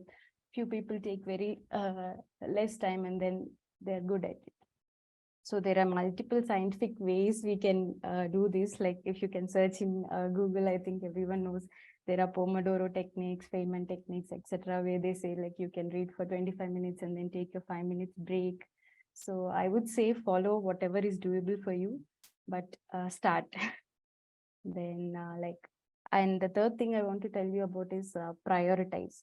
So it's very important. I think all of our consultants and our PGs had previously told that it is important to choose your high yield topics because you have less time. So you need to know what is important and what is not. So go with high yield topic, go with frequently asked questions. And always when you're planning, divide your plan like either system wise or paper wise, like as Jossy was telling, like you can divide your paper from the recent to old. And when I was preparing, I used to divide my subjects. Like I used to take one big subject like medicine, surgery, OBG, and I used to take one short subject like ophthalmology, ENT and all. Maybe try to finish 2 or 3 short subjects, maybe 1 or 2 days for each subject. And the long subjects, maybe you can put a week. So I mainly concentrated on my previous question papers. So I would suggest you to look into the previous question papers. Then the fourth step is focus. Like focus on the core materials, because initially when I started preparing, I was like, I'll take one question and then I look in Bailey's, and then I go to Saurabh's, and then it's like, in the end, I waste so much of time for one short topic. So I would suggest focus, don't wander, like don't take huge textbooks just before your exams like Harrison's and all. Stick with some the ones which you have referred before, or any previous question papers, or if you had any notes previously, just go with that, revise, and don't waste time on rare questions or unlikely questions or topics that were asked barely once. So make sure you cover your known topics and commonly asked topics. Then the fifth thing I want to talk about is revision. So I think it is the most important step in preparation for our exam. If you don't revise, I don't think so it's easy to recall. And I would like to add on this here that I think it was not covered by our previous consultants. What I felt was to write those answers in the 15 minutes span. Like I divided my time like that in the exam, but it was very difficult to put the paper in 15 minutes. I suggest you to just practice, keep a timer and try to answer those questions, because it's very hard and it's very draining. The exams will be like, so try that.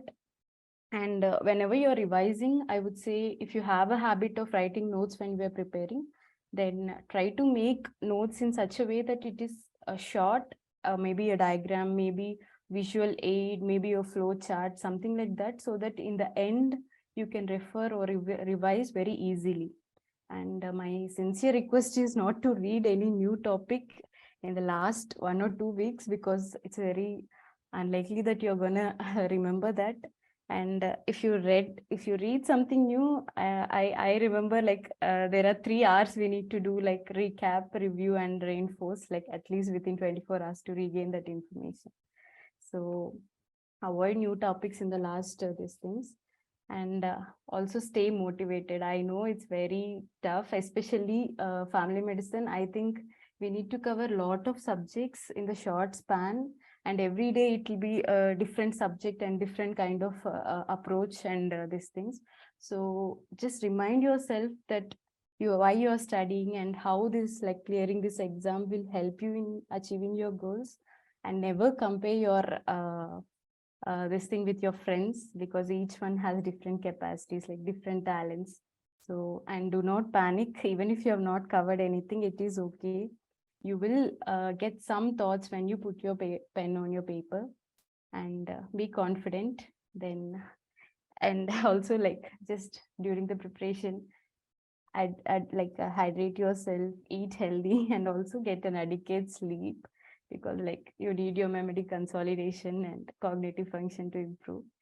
So like these are few tips from me. I hope it helps. And if you have any queries, please do put it in the query section. And I would like to thank Dr. Srividhya and Dr. Jyotika for giving me this opportunity. And I wish you all the very best for your exam.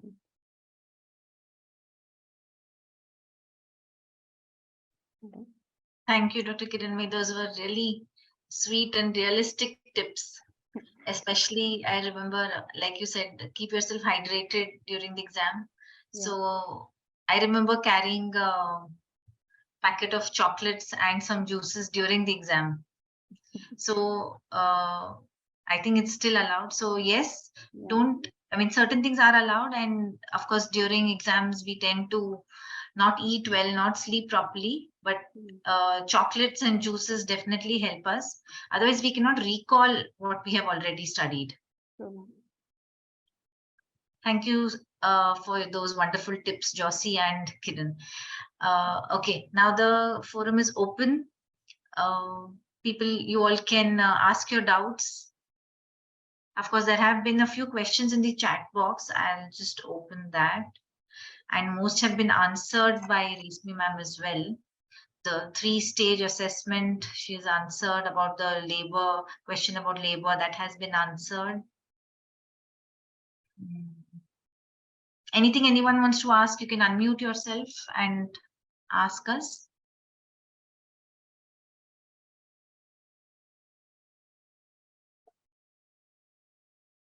So broadly speaking, in each of the subjects, all our faculty have given us at least broadly mentioned what topics to concentrate on, or rather what topics to not miss at all.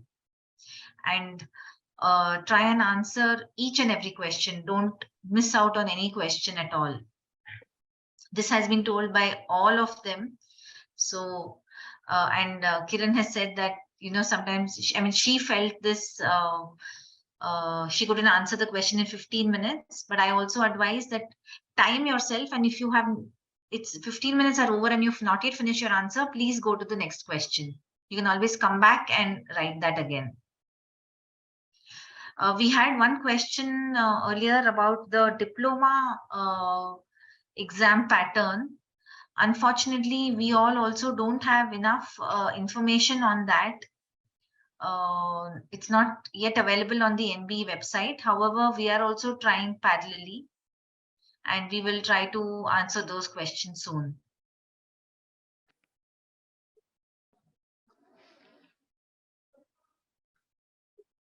Ma'am, anything from your side? Any more tips?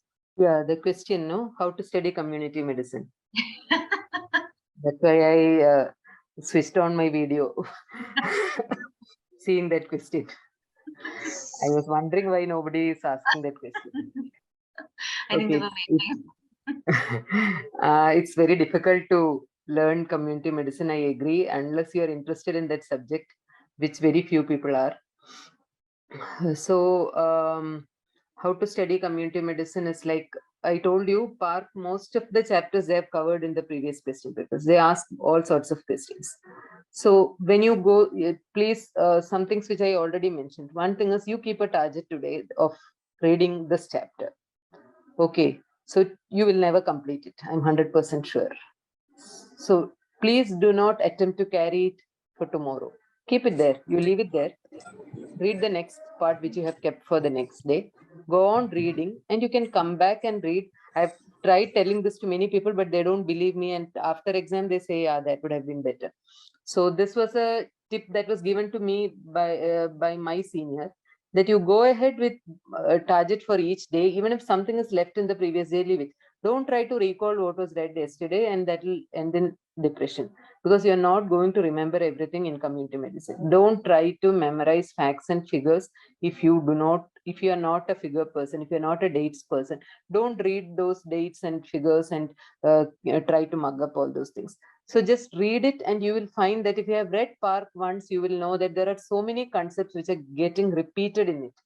So many words, so many headings, so many subheadings which are getting repeated in some areas. So once you read, you will get a clue to how to put those words in answers. Like I said earlier, some of these words, like if it is malaria or filariasis or dengue or whatever, you can write about vector control, you can write about all those things are there in insecticide, impregnated nets. All those things are common for many things. So you just read that, and you will understand that so many things are getting repeated. So read it like you are reading a story. Don't try to mug up facts. If you are trying to mug up facts, you are not going to learn community medicine. And when you write, put these headings in between, underline these headings, and attempt all answers.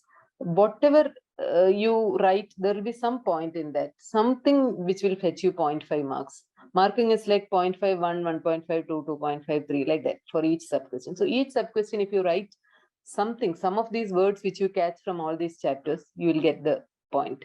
There's some 0.5 marks or something there. So read all chapters. I can confidently say that all chapters they have covered in the previous years. I was reading the previous question papers. Everything is being asked, and some general knowledge also, like what do you think about climate change? You can write whatever you feel like. It is all your choice to write. Don't hesitate in writing consequences of climate change on health, all those things. So you would have I hope you all read newspapers or you all see TV or something. So just write whatever ideas you have. All these questions, if you write at least 1 or 2 sentences, you will get marks.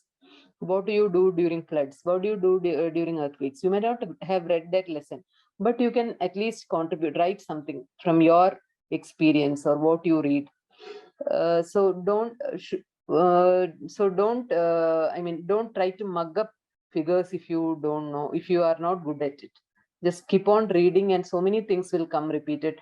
If you have some specific questions which we should answer, you can definitely mail it to Spice Road. Yeah, there was a question about air pollution last time also. Somebody has said that there is a question about air. This was asked in the last session also, the December session. Someone has asked about where can we find the previous question papers. It is on the NB website. Should we start reading Park in the beginning? Should we start reading Park in the beginning? Means now it's already you are going exam going. No, now how can you go back to your beginning? I didn't understand that means question. first year or what, Dhanashree? If you could tell us, beginning means what? Now, if you're a first year student, I would say that don't read Park from the beginning, from first year. You're not going to get anything from that, except the communicable diseases chapter. First year student. Yeah, communicable diseases chapter is applicable for general medicine also. So you can read that chapter and the non-communicable diseases chapter also. And the demography, family planning, the preventive medicine in obstetrics, pediatrics, and geriatrics, all those will help you in answering paper 1 and paper 3. So those chapters you can start reading from the beginning. But don't read the dry topics from first year because you're not going to remember it. The last 6 months you can read. Start reading Park last 6 or 7 months and then read it as a in a flow and then come back and read it again. Don't try to mug up each page and then go to the next page. I cannot see the other questions. There are 5 FAT exam, formative assessment test. Somebody's asked for that. What are FAT exam? Formative assessment. Yeah, that is being conducted every year. So yeah, Vishnu has replied to that by the national board. Then what else is there? DDs, the DDs, how much DDs marks? No, whatever DDs you know, you write.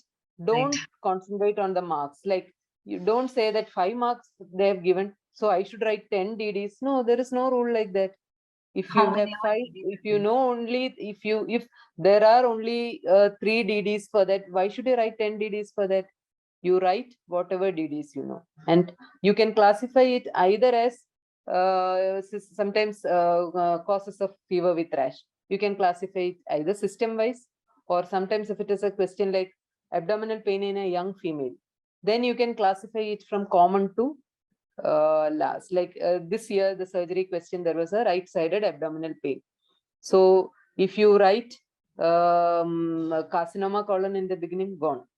So write acute appendicitis, write ectopic pregnancy, write twisted ovarian cyst. If you have written that, you will get all the 3 marks for that. If you have written the most common causes, you will get all the 3 marks. They are not going to expect you to write for 3 marks. You need to find out 9 causes and write. No. Whatever causes you think are relevant, you write. In each sub question also, don't look at the mark, the 5 marks. So what should I write for 5 marks? Don't think like that. Whatever you know about that, you write. Okay. Then the repeated question after most of the questions, they ask family physician's role, how to answer that question. Yeah, that is why I said this Murtag first few chapters, if you have the Murtag. Or else you just, if you have worked in a ward, suppose the question is on a patient coming with diabetes and hypertension to your clinic. What is the role of family physician? What is the role of family physician? What do you do if a person comes? You will address his problem, his medical illness. You will evaluate him. You will do the necessary tests. You will come to a diagnosis. You will follow up the patient. These are all roles of family physician. You will advise his family regarding prevention. Maybe his family is at high risk. You will advise him about diet. So these things are all what we do in our clinical practice. Only that you think that these are not relevant for an exam. No, don't think like that. All are relevant for exam also. So whatever you do in your wards, whatever you are planning to do after you pass in your clinic, please write it down. If you have some plan that I'm going to sit in a clinic and examine like that, please write it. What about health programs? Yes, you have to read all the health programs. Very sorry. I cannot give false assurance. You have to read. Just go through. That is what I said. In most health programs, there will be some repetition of words like behavioral change communication, intersectoral coordination. These are all repeated words. Put it down in any health program. All health programs need those things. You have to read, but all health programs. Please explain contextual assessment in family medicine with an example. Okay. Is there time, Jyotika, or? Yes, ma'am. We'll wrap up in 5 minutes. Okay. So, contextual assessment is like if this patient comes, the question will be like the patient comes, diabetic patient comes with HbA1c of this much. How will you manage? Will be the first part. In the question itself would have written that he is a widower staying alone, or he is belonging to a poor socioeconomic status. He is a manual laborer and now he cannot go for work. All those things will be given in the question, and then you're asked to do the 3-stage assessment. So in the 3-stage assessment, the clinical part is what we do usually. That is, you will take the proper history related to the disease. You will examine physical examination. You will come to a diagnosis and you will plan the management for that. That is the clinical part. Subjective Objective Assessment Plan, SOAP. Now, the individual part. Individual is what these patients' ideas, expectations, and concerns are. Is he worried about not going to work? Is he worried about the income? Will he be in trouble if he cannot? He cannot pay for his medicines. So those worries, concerns, you think the patient is anxious, you think the patient is depressed, you think the patient is okay, that subjective objective assessment plan will come under individual. Now the contextual is, if he is staying alone, who is going to give his medicines? Should he, who has come with the patient? Has somebody, is his family dysfunctional, or he has some support from the family or from his friends? That is the contextual part. Hope it is clear. Now, what is it? Should we answer only primary care, or should we, for the management question, do we stick on to, no, like sometimes the question will be asked, as a primary care physician, how will you manage? Manage only as a primary care physician. But if they have asked about how will you manage this, you can write what you will manage, and then you can write referral to a higher center for this surgery, just the names. Maybe it is for surgery, or maybe for something else. For this, you need not explain what is being done in a advanced set, but you have to mention that. But if the question is only about managing in primary care, please write only that. For small subjects, like I think all other faculty are there, no? So previous questions will help. Previous questions will definitely help in the small subjects. Need not read the whole textbook. Normally, will they follow the same pattern on exam days? First, paper 1 medicine, paper 2 surgery. Paper normally. So far they have this, but NB is very unpredictable in every matters. So don't say that Dr. Resmi told this and now NB has done like this. But usually it is paper 1, 2, 3, 4. Till now that has been. Till now it is like that. Red flags has to be mentioned in all diseases, ma'am. If you know there are red flags, it is better to mention, like these things have to. But usually nowadays the questions will have that. It's like the last year there was a question in I think it was in about lumbosacral, low back pain. They had clearly asked what are the urgent situations which for which referral is needed. They will ask that question. So write that. Okay, I think we can wrap up now. And first point is the recorded session will be available on our YouTube channel. And second, you can please post your queries on email, and then definitely the faculty will answer that. You may also get queries while you're studying, while you're preparing. So you can send us those questions, your queries. I would like Dr. Pratyaksh Verma to try attempting the question that he has written, role of family physician in genetic counseling, and send to Spice Route, and I'll correct it and tell you.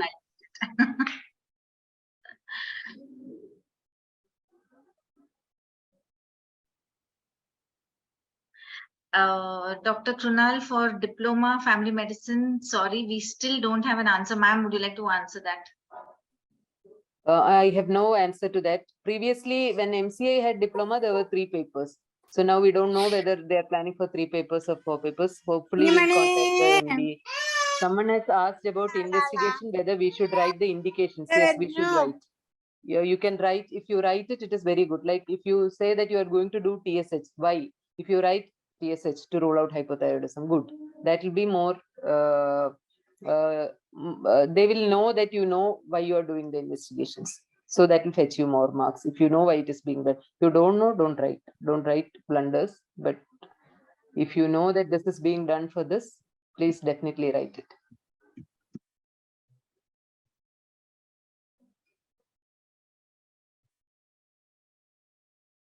Okay, ma'am, should Even we the wrap up? history and physical examination also, if you are writing it, you can write, I'm looking for pallor to rule out anemia because this is, you can write that. Not in big sentences, but you can even write for physical examination history also why you are asking that specifically.